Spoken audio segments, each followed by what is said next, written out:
Hi hello అందరికీ నమస్కారం. నేను మీ Priya. Welcome back to Aadya media. ఇప్పుడు మనతో ఉన్న గెస్ట్ మీకందరికీ బాగా పరిచయం ఉన్న ఒక ట్రాన్స్జెండర్ అన్నమాట. హాయ్ ప్రశాంతి. హాయ్ మా. ఎలా ఉన్నారు? చాలా బాగున్నాను. మీరు? నేను చాలా బాగున్నాను. అంటే చాలా వరకు ఇది రూమరా ఏంటి అని తెలియదు, కానీ అమావాస్యకి అఘోరాలు పూజలు చేసినట్టు ట్రాన్స్జెండర్స్ కూడా పూజలు చేస్తారు, నరబలులు ఇస్తారు అంటుంటారు. అది నిజమా? ట్రాన్స్జెండర్స్ ఎప్పుడు కూడా ఇలాంటివి చెయ్యరమా. ఎందుకంటే ట్రాన్స్జెండర్ ఎదుటి మనిషికి ఏదైనా ప్రాబ్లం వచ్చిందంటేనే కన్న తల్లిలాగా అల్లాడిపోతారు. కాబట్టి ట్రాన్స్జెండర్ ఎప్పుడైనా సరే అమావాస్యకి పూజలు చేస్తాము. లైక్ ఏం పూజలు అంటే ఇంట్లో అమ్మవారికి పూజ చేసుకొని బయట కొన్ని షాప్స్కి వెళ్ళి దిష్టి తీస్తాము, గుమ్మడికాయ కొట్టేసి మా చేయి నుంచి ఒక ₹1 కాయిన్ ఇలా గాజులో నుంచి దిప్పి వాళ్ళ కౌంటర్ లైక్ గల్లా ఉంటుంది కదా అందులో వేస్తే వాళ్ళకు ఒక లక్ష్మి. అది ట్రాన్స్జెండర్ అంటే అర్ధనారీశ్వరులు. శివుడు ఒక భాగం శివయ్య, ఒక భాగం పార్వతి. ఆ 2 రూపాలతోని శివుడు అర్ధనారీశ్వరుడుగా మారాడు. ఆయన యొక్క 3వ రూపం మాకు ఇచ్చాడు. కాబట్టి మనం పూజించే శివుణ్ణి ఎలా అయితే మనము అమ్మ అయ్య అని చెప్పి పూజించి మనం అర్ధనారీశ్వరుడు అంటామో, మేము కూడా అలా 3వ రూపంతో మేము అర్ధనారీశ్వరులం అయ్యాం. కాబట్టి అంటే అమ్మాయి అబ్బాయి తర్వాత మేము అదొక 3వ జన్మ అర్ధనారీశ్వరులాగా మారాం. కాబట్టి మా యొక్క పాదాన్ని వాళ్ళ ఇంట్లో జన్మిస్తే 101 అమ్మవార్లు మన ఇంట్లో కాలు పెట్టినంత విలువ అని చెప్పి నమ్ముతారు భక్తులు చాలామంది. అలా అని చెప్పి ట్రాన్స్జెండర్స్ని ఇంట్లోకి ఆవహించుకొని పసుపు కుంకుమలు ఇచ్చి వాళ్ళ దగ్గర తోచినంత కట్నం పెట్టి వాళ్ళ ఒక కాళ్ళకు నమస్కరించి వాళ్ళ ఒక కొంగులో నుంచి ఒక ₹11 తీసుకొని వాళ్ళకి ఇంట్లో పెట్టుకొని వాళ్ళని పంపిస్తారు కడుపు నిండా భోజనం పెట్టి. అలా 101 అమ్మవారికి పెట్టినంత పుణ్యం అది. అలా అని చెప్పి నమ్ముతారు అందరూ.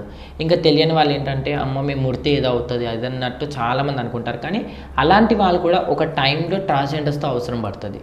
ఎందుకంటే ట్రాన్స్జెండర్ ప్రతి చోట ఈరోజు రేపు ఇల్లు గృహప్రవేశం చేసుకున్నా, మంచి చేసుకున్నా, చెడు చేసుకున్నా ఆశీర్వాదం తీసుకుంటారు. ఎందుకంటే మా ఒక చేయి లక్ష్మి, ఈ ఒక చేయి తలపైన పెట్టి నిండు నూరేళ్ళు చల్లగా ఉండు నాన్న అని చెప్పి ఒక ఆశీర్వదిస్తే వాళ్ళకి ఎక్కడ లేని అవ్వని పనులు కూడా అవుతాయి అని చెప్పి వాళ్ళొక నమ్మకం. అది శివుని రూపం 3వ రూపం కాబట్టి ఒక అమ్మవారి యొక్క మాది అనుగ్రహం, అమ్మవారి యొక్క రూపం మాది. ఎందుకంటే నార్మల్గా అమ్మాయిలు ఈరోజు రేపు ఏంటంటే ట్రెండ్ని ఫాలో అవుతారు. ట్రాన్స్ ఎప్పుడు అట్లా కాదు, నిండుగా ఉంటారు. బ్యాంగిల్స్, మెట్టెలు, పట్టీలు, గాజులు, బొట్టు, కాటుక, అమ్మవారి లాగా ఎప్పుడు నిండుగా ఉంటాం. లైక్ ఈరోజు రేపు ఏంటంటే ఇంకా అందరు కూడా ట్రెండ్ అయిపోయింది అమ్మాయిలాగా. కానీ మేము ఎప్పుడైతే ఈ ఆషాఢ మాసం పూజలు ఇవి వస్తాయి నిండుగా ఉంటాం ట్రెడిషనల్గా. అది అంటే ట్రాన్స్జెండర్ మొత్తం అమ్మాయిలా మారిపోయారు కదా, మరి మీకు పీరియడ్స్ వస్తుంటాయా అనేసి కింద కామెంట్స్ అవి పెడుతుంటారు. దానికి ఏమంటారు మీరు? అది అయితే మాకు జరగదు మా ట్రాన్స్కి అట్లా జరగదు. ఎందుకంటే మారుతాం కానీ బ్లడ్ అంతా మారుతుంది, కానీ బై బర్త్ నుంచి మేము మేలే కాబట్టి అలాంటివి అయితే జరగవు. అయితే ప్రతి ట్రాన్స్జెండర్ కూడా ఇప్పుడు చాలా ఒక 10% కూడా వర్క్స్ చేయట్లేదు బయట. సో వాళ్ళు ప్రతి ఒక్కరు కూడా సెక్స్ వర్క్స్ చేసే మనీ ఎర్న్ చేసుకుంటారా? అంటే ఇఫ్ ఇన్ కేస్ మీరు మ్యారేజ్ చేసుకున్నా కానీ మీరే సాగుతారు ఆయన్ని కూడా. అవును, బట్ అప్పుడు పెళ్లి చేసుకున్న తర్వాత కూడా అవి కంటిన్యూ చేయాల్సిందేనా? ప్రతి ట్రాన్స్జెండర్ సెక్స్ వర్క్ చేయదు మా. ఇందాక చెప్పాను కదా, ఒక్కొక్కరిది ఒక్కొక్క మెంటాలిటీ, ఒక్కొక్కరిది ఒక్కొక్క వృత్తి, ఒక్కొక్కరిది ఒక్కొక్క ధర్మం. ఇప్పుడు మనం ఎట్లా అయితే ఉన్నామో, లైక్ ఇప్పుడు మీరు ఉన్నారు, మీరు వచ్చేసి ఈ పోస్ట్ ఎంచుకున్నారు, ఇంకొకరు వచ్చేసి ఇంకో పోస్ట్ ఎంచుకుంటారు. అలా మా దాంట్లో కూడా అంతే, ఒక్కొక్కరు ఒక్కొక్క పోస్ట్ ఎంచుకుంటారు, ఎవరి వరకు వాళ్ళది.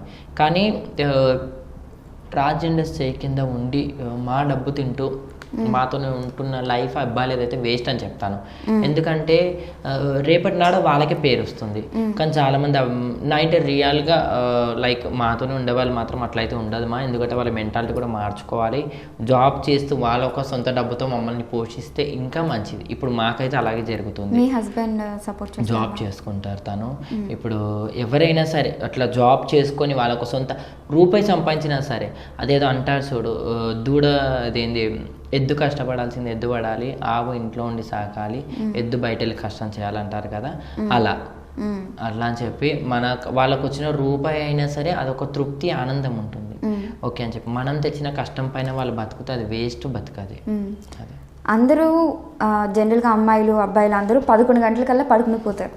ఇప్పుడు అంటే ఇది హైదరాబాద్ సిటీ కాబట్టి వేరు, కానీ 11 గంటల తర్వాత మీ డ్యూటీ అనేది స్టార్ట్ అవుతుంటుంది ట్రాన్స్జెండర్. చెప్తున్నాను కదా. అంటే మీ కష్టం ఇంకా మీ వృత్తి ఆ టైంలో జరుగుతుంటుంది, దీనికి మీరు ఏమంటారు అసలు? నేను అంటే దానిపైన ఎక్కువ ఫోకస్ చేయలేను మా, ఎందుకంటే నేను అందులో ఎక్కువ కూడా నేను అడగను ఎవరిని కూడా, ఎందుకంటే ఎవరి లైఫ్ వాళ్ళ పర్సనల్ లైఫ్ అది. మనం ఎవరిని కూడా వేలెత్తి చూపించి నువ్వు ఎందుకు ఇలా చేస్తావు, ఈ టైంలో ఎందుకు అలా నేను అడగలేను.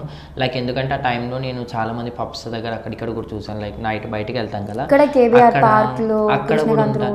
లైక్ ట్రాన్స్జెండర్స్ ఉంటున్నారు, ఈ మధ్యలో అమ్మాయిలు కూడా నించుంటున్నారు. అలాగే నేను చెప్తున్నాను కదా, ఎవరు కడుపు తిప్పలు వాళ్ళది. ఇప్పుడు అమ్మాయిలు కూడా రోడ్ ఎక్కుతున్నారు అని అంటే వాళ్ళకి ఎంత అవసరం ఉండి వాళ్ళు ఏ స్టేజ్లో ఉంటే వాళ్ళు ఆ పనికి వాళ్ళు దిగజారుతారు. కాబట్టి మనం ఎవరిని కూడా ఎప్పుడు కూడా తప్పు పట్టొద్దు. వాళ్ళ శరీరాన్ని అమ్ముకొని వాళ్ళు రూపాయి సంపాదించుకొని వాళ్ళ పర్సనల్గా వాళ్ళ లైఫ్ లీడ్ చేసుకున్నారు. లైక్ ఒకరి దగ్గర చేయి చాచకుండా. నేను దానికైతే ప్రౌడ్గానే చెప్పుకుంటాను, ఎందుకంటే వాళ్ళ ఒక సొంత మనీతోని వాళ్ళ లైఫ్ వాళ్ళు లీడ్ చేసుకుంటున్నారు. కాబట్టి మనం ఎవరి పర్సనల్ లైఫ్లో కూడా మనం జోక్యం చేసుకోవడానికి రూల్ లేదు. ఎందుకంటే మన పర్సనల్ లైఫ్ మనది, వాళ్ళ పర్సనల్ లైఫ్ వాళ్ళది. ఎవరిని కూడా మనం వెళుతూ చూపించొద్దు. మన దగ్గర ఉంటే రూపాయి సాయం చేయాలి, లేదంటే వాళ్ళ లైఫ్ వాళ్ళని లీడ్ చేసుకోవాలని చెప్పి వదిలేయాలి. అది మొన్న ఉగ్ర మూవీలో ట్రాన్స్జెండర్ గురించి చాలా బాగా చూపించారు. అంటే నైట్ 11 తర్వాత బయట రోడ్ సైడ్ ఉండేది ట్రాన్స్జెండర్సే, కాబట్టి ఆ ట్రాన్స్జెండర్ లాగా చీర కట్టుకుని అబ్బాయిలు నుంచుని అబ్బాయిల్ని దగ్గరికి వచ్చిన తర్వాత ఇంజెక్షన్లు ఇచ్చి వేరే ఏవేవో చేసి అమ్ముతుంటారు. ఇలాంటివి రియల్గా కూడా జరుగుతుంటాయా? మీ అంటే అసలు మీరు ఆ ఇన్వాల్వ్ ఉండదు అనమాట మీకు అలాంటి వాటిలో, కానీ మీరే పాయింట్ అవుట్ అవుతారు ఇలా ట్రాన్స్జెండర్. చెప్తున్నాను కదా, నకిలీ వాళ్ళ వల్ల మేము చాలా ఇబ్బందులు పడుతున్నాం. లైక్ ఏంటంటే నకిలీ వాళ్ళు ఏంటంటే ఈజీ మనీ కోసము ఇలా వేషాలు వేసుకొని మాలాంటి రియల్గా ట్రాన్స్జెండర్స్ పరువు తీసేస్తున్నారు.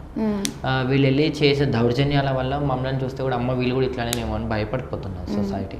కాబట్టి అలాంటివి చేస్తే వాళ్ళకైతే ముందుగా చెప్తున్నాను, ఎప్పుడు కూడా మమ్మల్ని ఎంతైతే మీరు తక్కువ చేసి మమ్మల్ని ఎంతైతే మీరు మా పరువు తీస్తున్నారో అంతకంత మీకు దేవుడు అన్నవాడైతే చూపిస్తాడు.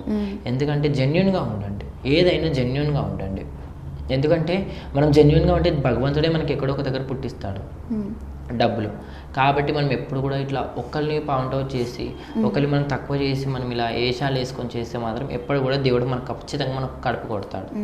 అంటే ట్రాన్స్జెండర్లో కూడా మీలో కమ్యూనిటీస్ గ్రూప్స్ ఉంటాయి, మీకు గొడవలు అవుతుంటాయి అని ఈ మధ్య వింటున్నాం, ఏంటవి? మా దాంట్లో కమ్యూనిటీస్ అయితే చాలా ఉంటాయి. మా దాంట్లో ఏంటంటే పడవు, గొడవలు ఎక్కువ. లైక్ ఏంటంటే గొడవలు ఎక్కువ అంటే అది కూడా ఎందువల్ల అవుతాయంటే, ఇప్పుడు నేను ఉన్నాను, నాకంటే పెద్దవాళ్ళు ఉంటారు, చిన్నవాళ్ళు ఉంటారు. నాకు తెలిసింది ఏదైనా నేను చెప్తాను. లైక్ నాకున్న నాలెడ్జ్కి నేను ఏదో ఒకటి చెప్తాను, అది మంచి కావచ్చు చెడు కావచ్చు. ఇంకా వాళ్ళు ఏంటంటే నువ్వేంట్రా, నువ్వు నిన్న కాక మొన్న వచ్చావు, నువ్వు చిన్న నువ్వు పెద్ద ఇదన్నట్టు మాట్లాడి తక్కువ, మా దాంట్లో మా వాళ్ళే తక్కువ చేసి మాట్లాడినట్టు అయితే ఇంకా టైంలో గొడవలు అవ్వడము ఇవి అవ్వడం జరుగుతాయి. కానీ మాకు సపోర్ట్ ఇంకా మాత్రం మాకు, కానీ అట్లా ఎంత గొడవలు ఆడుకున్నా సరే మాత్రం మాకు ఏమైనా జరిగినా సరే మాత్రం ఫస్ట్ ఆఫ్ ఆల్ మా కమ్యూనిటీ అంతా ముందు ఉంటుంది. మా ఎవరికి ఏం జరిగినా సరే, అది చిన్న కానివ్వు పెద్ద కానివ్వండి, ఏం జరిగినా సరే మా కమ్యూనిటీ ఫస్ట్ ఉంటుంది అక్కడ. ఓకే, మంచి సపోర్ట్ అయితే ఉంటుంది మా కమ్యూనిటీ. ఎందుకంటే మాకు బయట వాళ్ళ సపోర్ట్నెస్ కంటే కమ్యూనిటీ వాళ్ళ సపోర్ట్నెస్ ఎక్కువ. Thank you so much.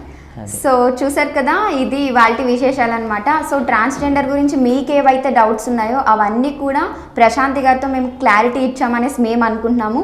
నేను మర్చిపోయి మీకు ఇంకా ఏమైనా డౌట్స్ ఉంటే డెఫినెట్గా కామెంట్ బాక్స్లో కామెంట్ చేయండి, మేము నెక్స్ట్ ఇంటర్వ్యూలో డెఫినెట్గా మీకు చెప్తాం. Thank you so much, bye bye.